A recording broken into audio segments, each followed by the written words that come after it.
straight off the bat, you guys will want to see all the good stuff, the bits and pieces, the bling. Not really much bling on this one, but stock standard VK56DE, zero mods, right? That's just exactly as per what the factory made it. Banged into D40 Navara chassis. No modifications to the sump, no modifications to the engine mounts, no modifications to inlet manifold or anything like that. And in fact, if we'd put a auto gearbox in behind this instead of the manual, it literally would have bolted right up. Okay, so in this case we do have a manual. We'll have a look at that shortly, how I managed to achieve that. And we might talk about the electrical side of things. We've got a Link Extreme ECU tucked away in here. Semi-tidy install. I'm not going to say it's the most stock looking, but it's not terrible. I built an aftermarket air intake pipe for it. You don't have to.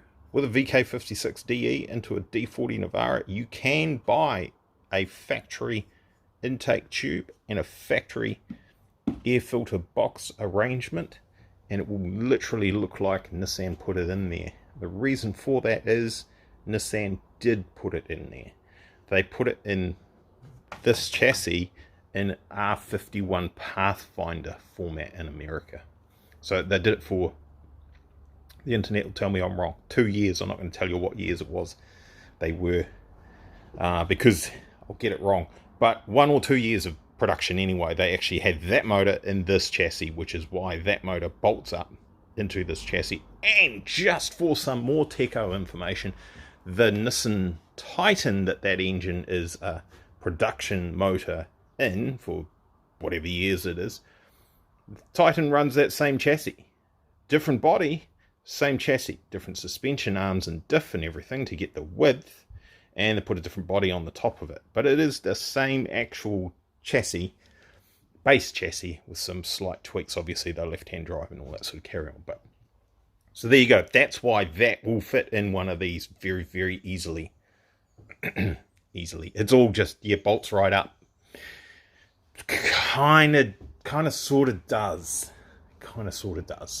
So you need to sort out a computer to run it. So if you get your hands on an R51 Pathfinder ECU and loom and everything, you're probably going to be able to make that work and literally bolt in and get into your, not Niztune, what do they call it? The one where they reflash your ECU, one of those programs anyway, and do away with the anti-theft system or recalibrate it to the new body control module and everything. It's probably going to work. Wiring lengths and stuff might be a bit of an issue because they'll want to have the ECU other side or something. I'm not sure where they put it in the R51. It won't be the same place as they put it in the D40 Navara. So the standard ECU is over here in the corner. We have left that in there, and we have told it some lies, given a crank angle sensor signal. So it thinks that's a diesel in there going round and round and round, but it can't see any of the injectors or anything else. So all that does is make the tachometer work on the dash and make the four-wheel drive system work. Okay, that's enough babble, isn't it, really? Let's have a look underneath. Alright, up on the hoist now, obviously. Feet under the... Could do with a bit of placement on that one, eh? Might fix that. That one's good. Anyway, as I said, this is basically a bolt-in arrangement, right? So, except in this case we have a manual gearbox behind it instead of an auto. Just groveling around on my knees under here. So, why didn't you put a boot on your clutch there, Glenn? Adapter plate there. That's the magic bit. VK56 onto D40 Navara 6-speed gearbox. And you'll see that that's actually a different colour to the rest of it, because that's a bell housing that I modified and then put onto his gearbox. I can't remember what happened with his original one. It's probably gone in the bin. So that plate is basically about the only piece you would have to make. And we chopped down the front of that bell housing by the thickness of that plate just to get everything to line up exactly where it goes. So it's still got the original transmission mount, and everything else that's all factory except for the exhaust. As you can see, the sump has had a whack actually, but never mind, is nicely shaped to fit in that chassis, because as I said earlier, this is actually the chassis it's designed to go into. So it makes life really, really easy. Literally no modifications to the sump or anything, heaps of clearance on everything. All good. So I checked the four-wheel drive system. I thought there might be an issue with our transfer case here, so while it was on the hoist I ran it up, selected 4 high, and it works.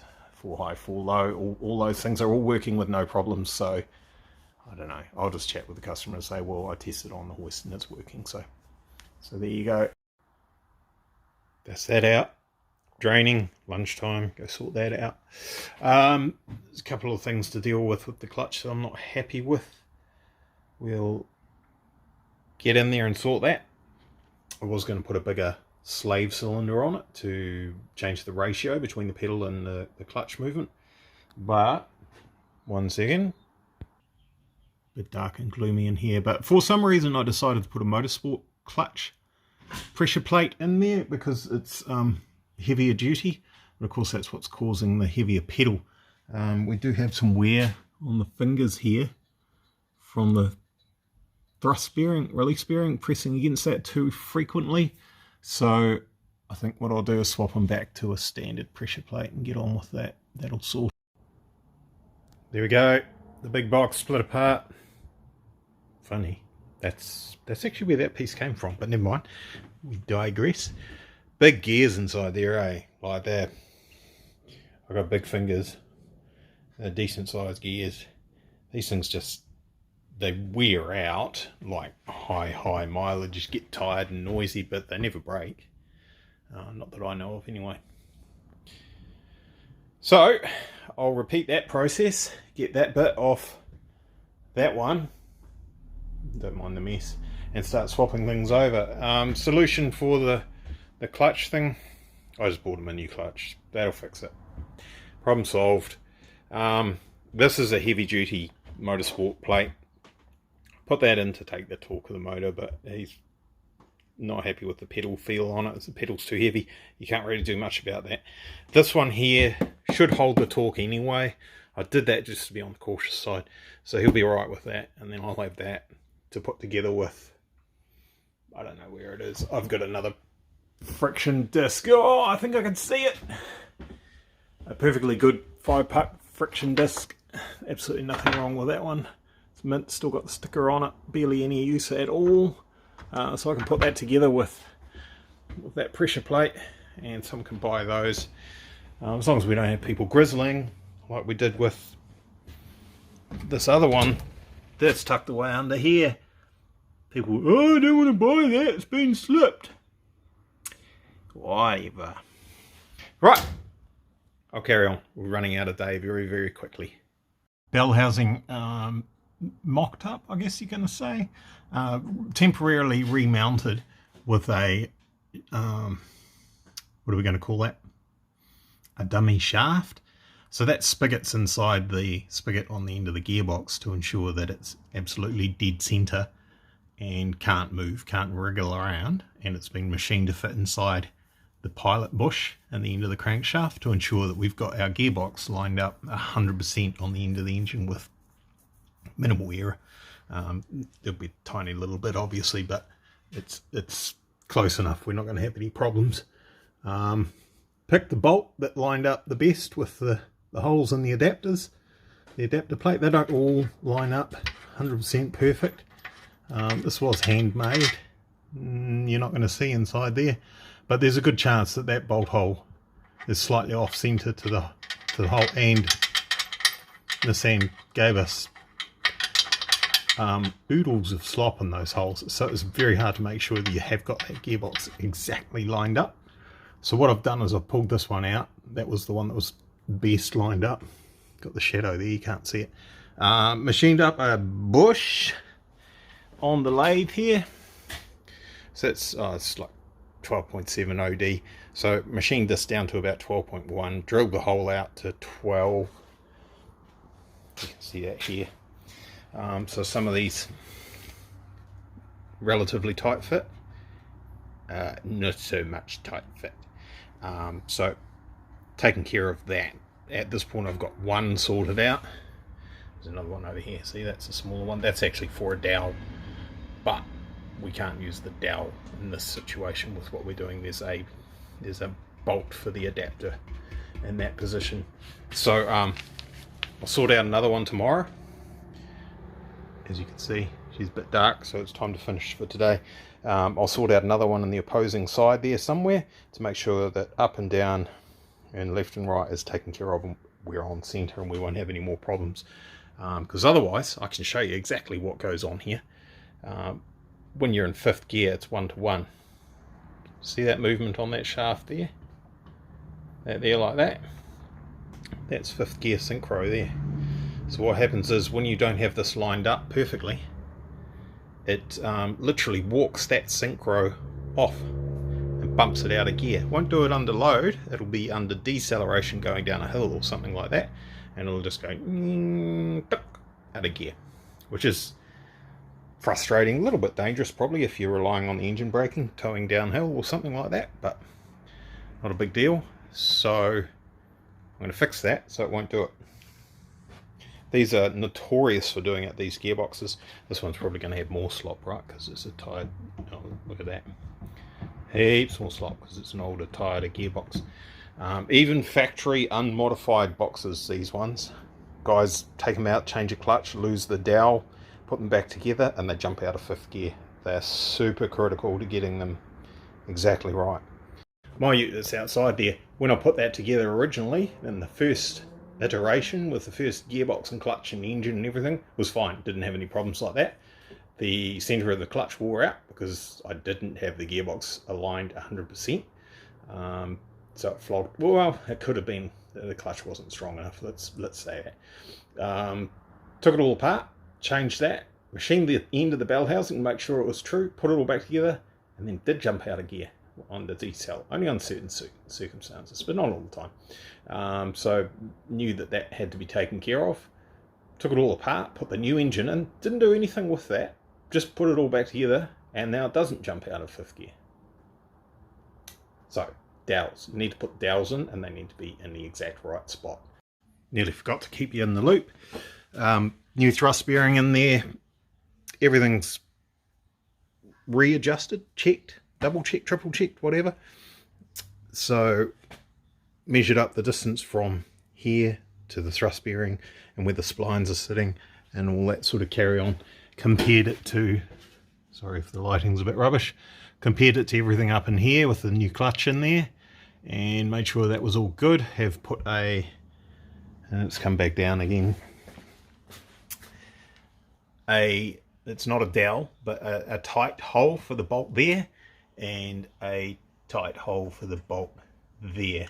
The spigot's at the other end, but not this end because it's one of those larger holes like I showed you earlier. So that's not quite opposite. Ideally it would be one there, one over here. That one didn't line up as nicely. That one there and that one there lined up perfectly. So that clocks that up as good as gold. Probably not quite as perfect as what the factory would have, if I'm honest, but it'll do. I just banged my head for about the 5,000th time on this thing because it doesn't go high enough, which is annoying, but never mind. So we're ready to bang that back into there. So it's actually 2 or 3 weeks later. My nemesis, the Gloria, got in the way and we kind of ran out of time to get this project all sorted out. So we got it back together and test drove it. It was okay. Organised a warrant of fitness and a couple other things for the guy, and kind of stumbled across the issue again on pretty much the day that he was picking it up. So it was still actually jumping out of 5th gear. So that does happen. Oh, if that's a swear word, I apologise. It's not really a swear word in New Zealand, it's kind of slang, so we get away with that. So it's just unfortunately he's on Waiheke Island and he had booked a ferry and all that sort of carry on, had to get back home.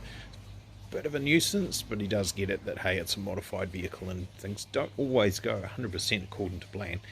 So unfortunately the Gloria had to come back, and that took some time with its stuff and things. That's gone away. That's down in Wellington, went perfectly the whole way down there apparently. Well, we did run out of petrol just 10-15 minutes from home, but It's not the car's fault. It's driver error, I guess you could say. Got this beastie back. Ta-da! There it is there outside. See, I was filming the other way because this is a bit blurry and stuff.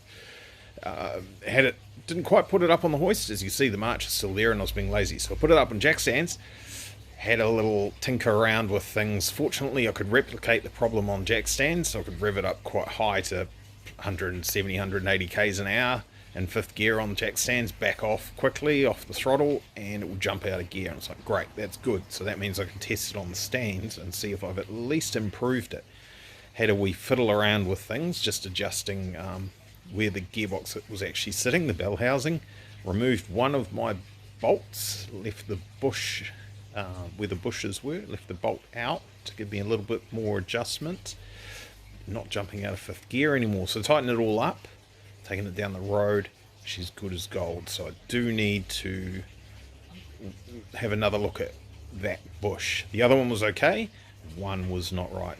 As I said earlier, these things are so super critical. If you've got it out by 1/10 of a millimetre, that's it, she'll jump out of gear. So got it in the right spot.